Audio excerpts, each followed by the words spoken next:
चीज़ होती है। For example आपने एक गेम खेली आज, जब आप कल उसमें जब दोबारा लगाते हैं तो उसमें आपका प्रीवियस स्कोर लिखा होता है, या जो भी आपने डेटा डाला। फॉर एग्जांपल आपने जाके कह दिया, मेरा आपकी रनिंग ऐप है और आपने पहले दिन जाके कह दिया कि मेरा नाम बीच में लेट सपोज अली है। नेक्स्ट डे जब आप ओपन करेंगे तो उसमें अली लिखा होगा, फर्स्ट डे में लिखा होगा वेलकम गेस्ट। इसी तरह होता है ना।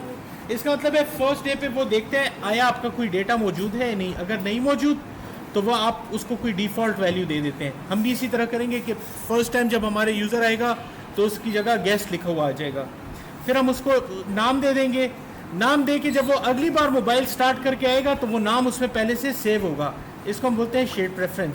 शेयर्ड प्रेफरेंस में होता है आप टेम्प्रेरी तौर पे डेटा का नाम दे देते हैं कि भाई इस नाम से मेरा डेटा स्टोर हो, और उसके अंदर आप की वैल्यू पेयर्स डाल देते हैं।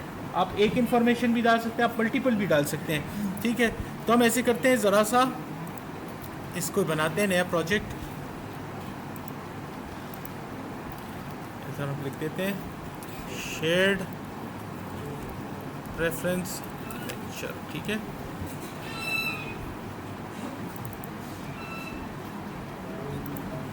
अच्छा कितनी देर में लोड हो रहा है, हम इसको जल्दी से बराबर कर लेते हैं। ठीक है, इसके अंदर हम करेंगे क्या,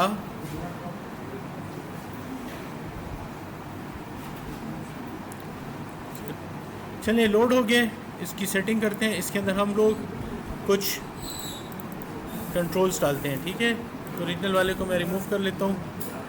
हम ऐसे करते हैं, एक यहाँ पे टाइटल दे देंगे। ठीक है, ऊपर टाइटल होगा वेलकम जो भी है। ठीक है, उसके बाद हम इसके अंदर एक यूज़र का डेटा भी डाल लेंगे।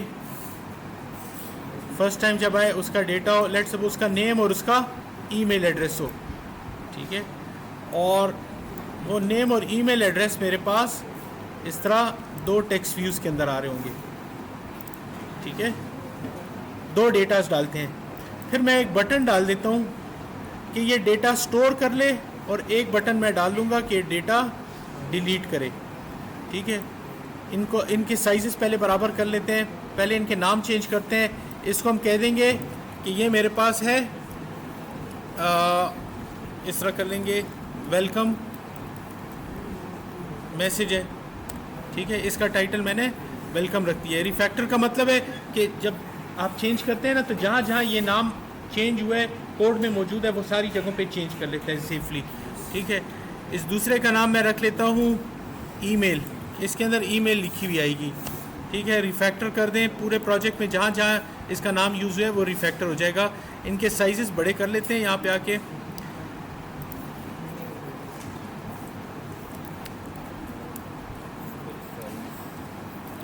आ, 30 dp, और दूसरे का भी हम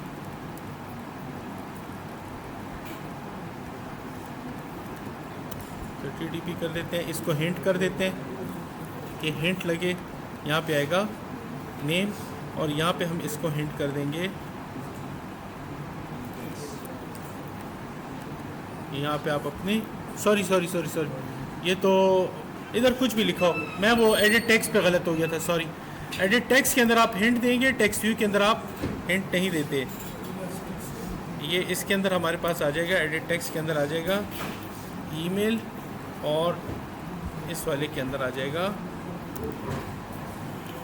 हिंट नेम। ठीक है, यहाँ पे हम आते हैं, ये देखिए इधर नेम आ गया और यहाँ पे ईमेल आ गया। मैंने गलती से इसको बड़ा कर दिया, इसको बड़ा करना था। ठीक है, मैंने कॉपी पेस्ट किए गलती से। ये 30 dp जो है ये मुझे करना है फर्स्ट टेक्स्ट व्यू। तो ये मेरे पास बन गया। इसकी सेटिंग मैंने की हुई है, नहीं की। इसको हम सेट करते हैं इस तरह, इसको इसके साथ सेट कर लेते हैं। इसको थोड़ा हम साइड पे ले जाते हैं। ठीक है, इसको हम इसके साथ सेट कर लेते हैं। ये क्यों बड़ा नहीं हुआ, कॉपी नहीं हुआ?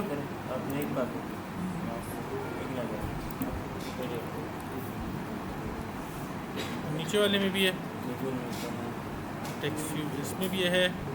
अच्छा, ये मैंने गलत किया हुआ है, एडिट टेक्स्ट। इस वाले को हटा देते हैं, और हमने इसमें लिखा हुआ है, ठीक है। ये अब दोनों आ गए हैं टेक्स्ट व्यूज़, ठीक है। इसको 20 कर लेते हैं, थोड़ा सा छोटा होना चाहिए ईमेल वाला, वेलकम, और ये ईमेल वाला जो है इसको 20 कर लेते हैं। चलें, ये इससे छोटा हो गया, इनकी सेटिंग हो गई, इसको सेट करते हैं। ये इसके साथ हो गया और ये इसके साथ हो गया, लेकिन इसको हम थोड़ा नीचे ले आते हैं, ठीक है।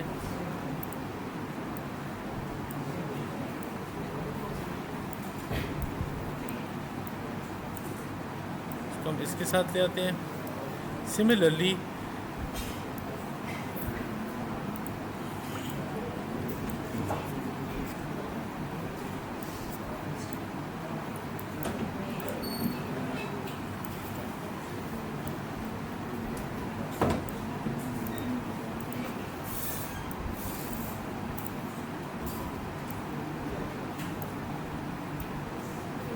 ये मेरे पास लेआउट्स बराबर हो गए हैं, ठीक है। हम चाहते हैं इस बटन के ऊपर लिखा हो क्या, सेव डेटा, सेव, ठीक है। और इस बटन के ऊपर लिखा हो डिलीट या क्लियर, कि मैं इसके अंदर जो डेटा लिखा है वो क्लियर हो जाए। नज़र आ रहा है, नहीं नज़र आ रहा, इसको बड़ा कर लेते हैं। खैर इनको भी 30 dp कर लेते हैं या 20 dp कर लेते हैं। बटन के ऊपर टेक्स्ट साइज 20 dp और इसके ऊपर 20 dp, ठीक है। तब ये बटन्स बड़े हो गए। अब हम आ जाते हैं कोड पे। हमने आम तौर पे हम लोग शेड प्रेफरेंस का वेरिएबल यहाँ पे बना लेते हैं। जैसे हमारे पास, मैंने आपको बाइंडिंग का बताया था कि हम शेड प्रेफरेंस के लिए एक वेरिएबल ले लेते हैं, उसको कोड में कहीं पे भी यूज़ कर सकते हैं। मसलन आप ये भी कर सकते हैं, आप यहाँ पे एक वेरिएबल बना दें, लेकिन यहाँ हम इसके साथ देखते हैं इन्होंने हमें क्या तरीका बताया हुआ है। Variable shared preference. अब इस वेरिएबल को, चूंकि शेड प्रेफरेंस टाइप का वेरिएबल है, इसको मैं जब बनाऊंगा तो ये मेरे पास डिफ़ॉल्ट इस करंट एप्लीकेशन के अंदर, यहाँ पे इसके साथ देखें किसी उसका नाम नहीं लिखा हुआ है, इसका मतलब है करंट एप्लीकेशन के अंदर जो हमारी एक्टिविटी है उसके अंदर हमारे पास गेट शेड प्रेफरेंसेस की ऑप्शन है, ठीक है। और फंक्शन मेथड है, मेथड यूज़ हो रहा है, तो उसको हम यूज़ करते हैं। यहाँ पे पहले हम इन कंपोनेंट्स को बारी बारी ले लेते हैं कि b1 is equal to find view by ID, ये ज़रूरी है। पहले r.id डॉट, मेरे पास ये बटन 1 हो गया, इसको इंपोर्ट कर लें।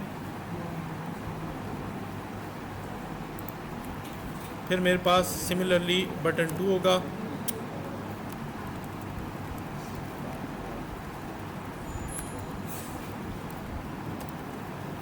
बटन 2 हो गया। तो एक मेरे पास ऐड का बटन है, सेव करने का बटन है ये, और ये क्लियर करने का बटन है। फिर मेरे पास एक वेलकम का मैसेज मौजूद है। वेलकम का जो मैसेज मौजूद है वो है फाइंड व्यू बाय आईडी, वो है टेक्स्ट व्यू, और हम कह देते हैं r.id.welcome, ठीक है। फिर मेरे पास है ईमेल का find view by ID,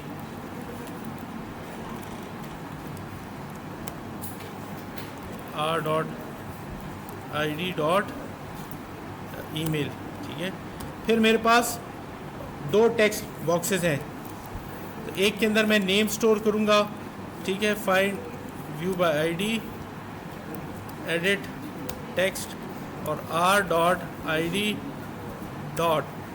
text 1। दूसरा मेरे पास आ जाएगा ईमेल। तो ईमेल मेरे पास ऑलरेडी है, तो हम इसको कर लेते हैं क्या नाम करें इसका, चलिए इसको हम कर लेते हैं T1 और इसको हम कर लेते हैं T2, ताकि हमें पता हो इनके अंदर से हमने निकालना है, ठीक है।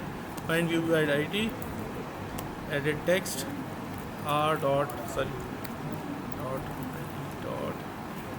ठीक है। ये क्लियर हो गए। अब हम करते हैं बटन 1 के साथ क्या होगा, सेट ऑन क्लिक लिस्टनर, ये इधर आ जाएगा, और बटन 2 वाला आ जाएगा dot set on click listener, ये मेरे पास एक स्ट्रक्चर बन गया है, ठीक है। आम तौर पे हम एक ख़ास टाइप का वेरिएबल बनाते हैं, प्राइवेट लेट इनिट वी। इसका मतलब ये होता है कि मैं एक वेरिएबल बनाना चाहता हूँ जो अभी मैं बना रहा हूँ, लेकिन इसको मैं इनिशियलाइज नहीं कर रहा। तो लोग अमूमन कंफ्यूज हो जाते हैं स्टूडेंट्स की ये शेयर्ड प्रेफरेंस का मतलब क्या है। तो हम इधर इसका नाम दे देते हैं कि इसका नाम होगा मेमोरी। क्या नाम होगा? मेमोरी। इसका नाम मैं रख देता हूँ और इसकी टाइप हम लिख देते हैं आई थिंक शेयर्ड, नहीं है मेरे पास, शेयर्ड प्रेफरेंसेस। इसकी टाइप क्या है? Shared preferences. अब ये मेमोरी का जो वेरिएबल है ये मेरे पूरे प्रोग्राम में कहीं पे भी यूज़ हो सकता है, ठीक है। आप यहाँ पे भी इसको बना सकते हैं और अगर आप चाहते हैं तो आप इसको कोड में यहाँ पे भी बना सकते हैं, ठीक है। इधर इसके बाद बना दें अगर आप चाहते हैं, बस लोकली इसी फंक्शन के अंदर इसका इस्तेमाल हो और ये किसी और मेरे मेथड के अंदर ना यूज़ हो। अगर आप चाहते हैं कि आपके पास ये देखें ऑन क्रिएट के अंदर भी यूज़ हो रहा है, ऑन स्टार्ट में भी यूज़ हो रहा है और फंक्शन में भी यूज़ हो रहा है, फिर आप इसको यहाँ पे ऊपर एज अ लेट इनिट बनाएं, वरना अदरवाइज आप नीचे बना सकते हैं। तो जिस तरह आप बनाना चाहते हैं बना लें। मैं ऐसे करता हूँ, इसको लेट इनिट बना देता हूँ, ठीक है। और हाँ,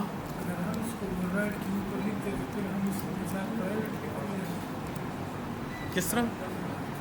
तो ये मैंने एक वेरिएबल बनाया है, लेकिन ये मैं बता रहा हूँ इसको कि इस्तेमाल करने से पहले मैं इसको इनिशियलाइज करूँगा। यहाँ मैं इसको इनिशियलाइज नहीं कर रहा। वेरिएबल का नाम क्या है? मेमोरी। टाइप इसकी क्या है? ठीक है, ये है वेरिएबल, बल्कि इसको VAL कर लेते हैं। VAL होता है, VR होता है, ठीक है। और चूंकि VR इसलिए कि इसकी वैल्यू बाद में चेंज होगी, लेट इनिशियलाइज करूंगा और ये प्राइवेट मेंबर है, सिर्फ इस क्लास के अंदर यूज होता है। वैसे भी इसकी टाइप प्राइवेट ही होती है, वो भी हम देख लेंगे। इस जगह पे हम इसको इनिशियलाइज कर लेते हैं कि मेमोरी इज इक्वल टू मेरे इस एक्टिविटी की गेट शेयर्ड प्रेफरेंस। इसके अंदर जो डेटा स्टोर हो रहा है उस कंबाइंड बंडल का नाम मैं रखूंगा, मसलन ईमेल और नेम, इनको इकट्ठा मैं स्टोर करूंगा, तो इसको मैं कोई किसी नाम के अंदर स्टोर करूंगा इस डेटा को। तो उसका नाम मैं लिख देता हूं, लेट सपोज माय डेटा, या ठीक है। और इसके अंदर सेकंड जो वेरिएबल है वो पहले हमारे पास ऑप्शन होती थी कि उसका मोड हम पब्लिक भी कर सकते थे, डिफरेंट कर सकते थे, लेकिन मोड प्राइवेट का मतलब ये है कि ये इस एप्लीकेशन का डेटा सिर्फ ये एप्लीकेशन रीड कर सकती है, कोई दूसरा बंदा एप्लीकेशन इंस्टॉल करके आपकी एप्लीकेशन का डेटा रीड नहीं कर सकता, ठीक है। तो इसका मोड हम प्राइवेट कर लेते हैं, ठीक है। तो शेयर्ड प्रेफरेंस का हमने वेरिएबल बनाया और हमने उसको कह दिया कि इसका जो डेटा मैं स्टोर करूंगा वो माई डेटा के अंदर स्टोर होगा, वो जो फाइल बनी होगी उसका नाम होगा माई डेटा, ठीक है। और इसके बाद हमें चाहिए होगा एक editor which is equal to, बल्कि यहाँ मैं आपको दिखा भी देता हूँ कि हमें एक एडिटर चाहिए होता है। हम शेयर्ड प्रेफरेंस की उस फाइल को, जो भी हमारा डेटा पड़ा हुआ है माई डेटा के नाम पे, उसको एडिट करेंगे, उसके अंदर डेटा इंफॉर्मेशन हम डालेंगे, ठीक है। तो हम यहाँ पे कहेंगे कि भाई मेरे पास एक एडिटर बना के दो जो कि किसका हो, इस मेमोरी का, जो मेमोरी क्या है माई डेटा है और इस प्राइवेट है, तो हम कहेंगे मेमोरी डॉट एडिट। इसका मतलब ये है कि मेरे पास इसके थ्रू मैं अब एडिटिंग कर सकता हूँ, इसके थ्रू मैं अब डेटा एडिट कर सकता हूँ, की वैल्यू पेयर्स डाल सकता हूँ। अब की वैल्यू पेयर्स को देखें इन्होंने किस तरह से डाला है कि put string, put int, put Boolean, आप हर टाइप का डेटा इसमें स्टोर कर सकते हैं। मैं फिलहाल 2 स्ट्रिंग स्टोर कर रहा हूँ, ठीक है। तो यहाँ पे हम कहेंगे एडिटर डॉट पुट स्ट्रिंग। मैं कहता हूँ पहला स्ट्रिंग आपने क्या डालना है, नेम, और नेम जो है वो कहाँ से आपने उठाने, एडिट टेक्स्ट 1 से। यूजर ने जो अपना नाम डाला है वो नाम उठा के स्टोर कर लो, dot text dot to string, ठीक है। फिर आप क्या करो, डॉट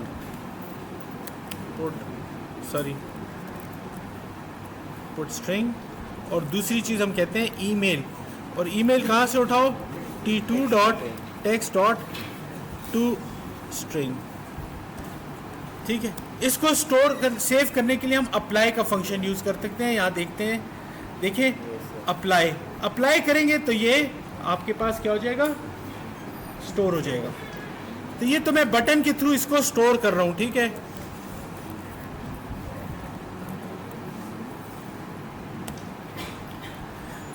लेकिन अब मेरी ऐप जब ओपन होगी फर्स्ट टाइम तो यहाँ पे क्या लिखा हुआ आएगा, यहाँ पे तो मेरे पास अभी डेटा कोई स्टोर नहीं है, स्टोर तो मैं बाद में कर रहा हूँ। बच्चे आप लोग बाद में थोड़ी देर बाद, ठीक है, थोड़ी सी क्लास है, थोड़ी क्लास सबर कर लेते हैं, 5 मिनट सबर कर लें। ठीक है, तो यहाँ पे हमारे पास डेटा हमने निकालना है। अब डेटा मैंने आपको स्टोर करना सिखा दिया है, डेटा निकालना कैसे है, वही आपका जो मेमोरी का वेरिएबल है उसके थ्रू आपने क्या करना है, गेट स्ट्रिंग करना है। क्या करना है, गेट स्ट्रिंग करना है। और गेट स्ट्रिंग में वो चेक करेगा कि भाई आया ये स्ट्रिंग, इसका अगर मौजूद है तो ठीक है, वरना बाय डिफॉल्ट इसको कोई वैल्यू दे दो। ठीक है, चलें इसको हम करते हैं। हमारे पास यहाँ पे देखें वेरिएबल मेमोरी का ऑलरेडी मौजूद है। ठीक है, इसके अंदर हम क्या करते हैं, ये जो था हमने जो सेव करने का डेटा बनाया था ये बटन नंबर 1 के अंदर आएगा।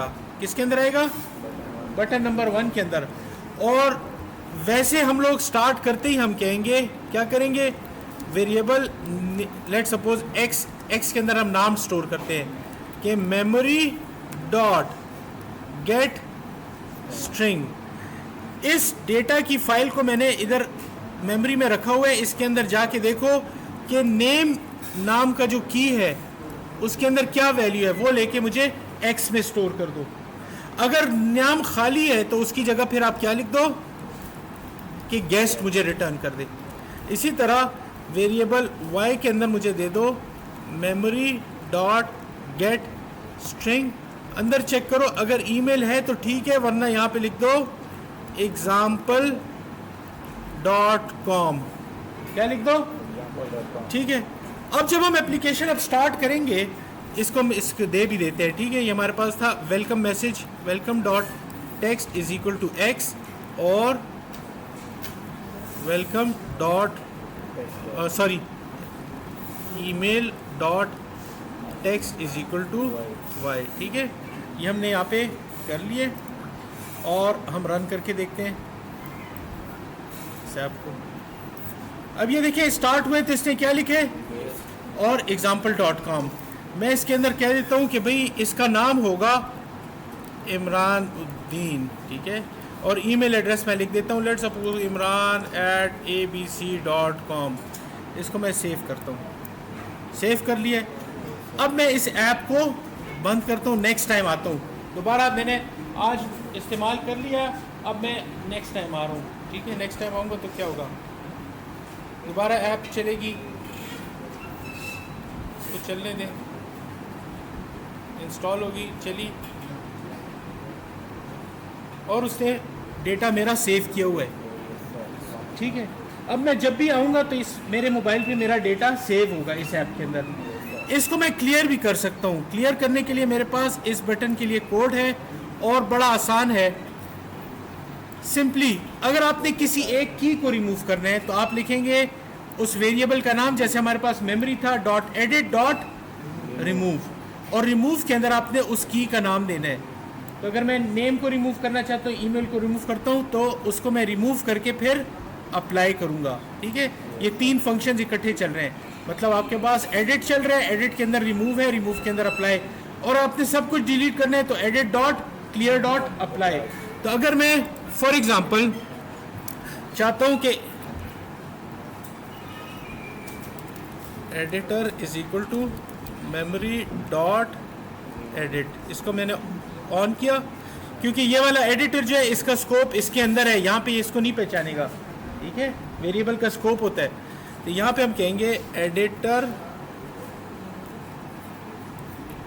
डॉट, अब यहाँ पे क्या था, रिमूव, रिमूव की ऑप्शन थी। अगर मैं कहता हूँ नेम को रिमूव करो, नेम को रिमूव करो और फिर एडिटर डॉट अप्लाई कर लो तो नेम रिमूव हो जाएगा। अगली बार जब मैं आऊँगा तो यहाँ गेस्ट लिखा होगा और नेम रिमूव होगा, ट्राई करते हैं। ठीक है, मैं इसको रन करता हूँ पहली बार, फिर मैं आपको क्लियर का भी बता देता हूँ कि सारा डेटा कैसे डिलीट करना है।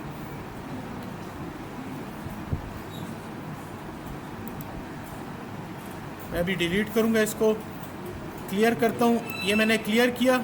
ठीक है, अब चाहिए कि यहाँ पे क्लियर के वक्त मेरे पास क्या हो, मैसेज लिखा हुआ है कि क्लियर हो गया, उसको भी मैं आपको दिखाता हूँ। ठीक है, दोबारा रन करते हैं।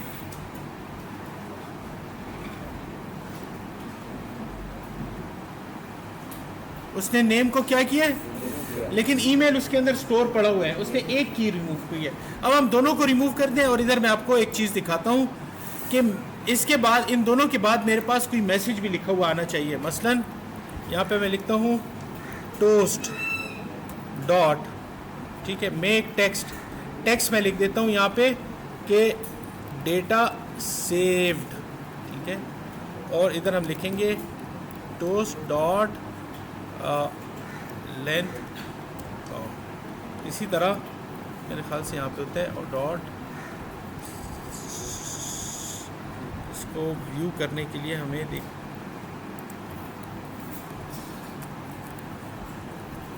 तो ये आपको एक मैसेज लिखा होता है। आप यहाँ पे बता रहे हैं कि भाई मैं एक टोस्ट देना चाह रहा हूँ, एक मैसेज, और उसके वो कहाँ पे होगा, मेरी इस करंट एक्टिविटी में होगा, उसके अंदर लिखा हुआ ये आएगा, और उसकी लेंथ ज़रा सी लॉन्ग होगी, फिर आप उसको शो कराएंगे। इसी तरह डेटा रिमूव करने के बाद भी मैं क्या करता हूँ, मैं कहता हूँ ताकि मुझे पता चले डेटा रिमूव हुए या नहीं, टोस्ट डॉट मेक टेक्स्ट, यहाँ पे मैं कह दूँगा कि इसी के अंदर हो लिखा हुआ आ जाए डेटा क्लियर। ठीक है, अभी हम डेटा को क्लियर करेंगे, इसलिए डेटा क्लियर है। टोस्ट डॉट लेंथ शॉर्ट करना चाहते हैं, लॉन्ग करना चाहते हैं, ड्यूरेशन होती है ये, और शो। ठीक है, तो टोस्ट के ऊपर भी पेपर में क्वेश्चन आ सकता है। ठीक है, तो यहाँ पे मैं रिमूव की जगह अगर यहाँ पे लिखूँ डॉट क्लियर, तो सारा का सारा डेटा रिमूव हो जाएगा।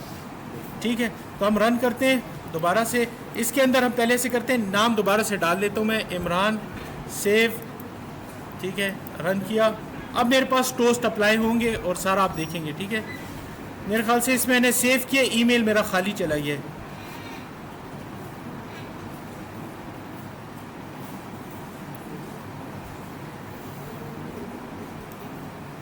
इमरान, और वो ईमेल एड्रेस यहाँ से खाली चला गया था। ठीक है, तो अब मैं इसमें डेटा डालता हूँ, पहले इमरान, और यहाँ पे ईमेल देता हूँ example.com। जब मैं सेव करूँगा तो आप देखिए यहाँ पे एक मैसेज आएगा,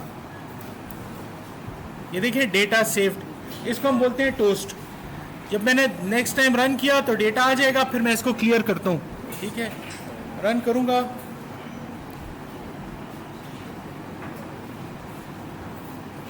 आ गया डेटा। अब इसको मैं करता हूँ क्लियर, ये देखिए यहाँ पे डेटा क्लियर लिखा हुआ आ गया, डेटा क्लियर लिखा हुआ आ गया। इसको हम रीस्टार्ट करते हैं,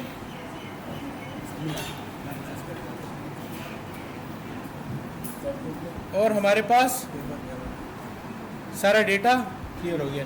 तो ये हमारे पास शेड प्रेफरेंसेस का टॉपिक था, लेक्चर था, इसमें से भी